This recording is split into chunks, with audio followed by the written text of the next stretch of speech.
আউযু বিল্লাহি মিনাশ শাইতানির রাজিম। বিসমিল্লাহির রহমানির রহিম।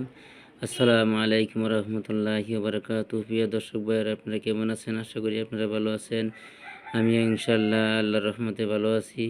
আমি আপনাদের সম্মুখে একটি ভিডিও বানাইতেছি। আপনারা ভিডিওটা কেউ কেটে কেটে দেখবেন না, পুরা ভিডিওটা দেখবেন ইনশাআল্লাহ। আমি আপনাদের সম্মুখে অল্প সময়ের ভিতরে আলোচনা করব কিছুগুলি মানুষের পেশাব জ্বলাপোড়া করে, পেশাবের রাস্তায় কিটকিটি কামড়ায়, বহু টাকা পয়সা নষ্ট করেন, কোনো কাজে ফল পাই নাই। আমি আপনাদেরকে একটি ভিডিও বানাইতেছি, একটি গাছ আমি আপনাদেরকে স্ক্রিনে দেখাইতেছি। ওইটা হচ্ছে জবাহুল গাছ।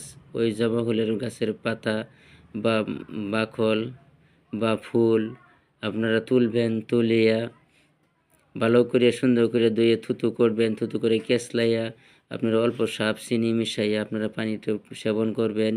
ইনশাআল্লাহ আপনাদের পেশাব জ্বলাপোড়া বন্ধ হয়ে যাবেন। পেশাবের রাস্তায় কিটকিটি কামড়া যদি ভালো হয়ে যাবেন ইনশাআল্লাহ। আমি আপনাদের সম্মুখে তৃতীয় ভিডিওটা শেষ করলাম। খুদা হাফিজ।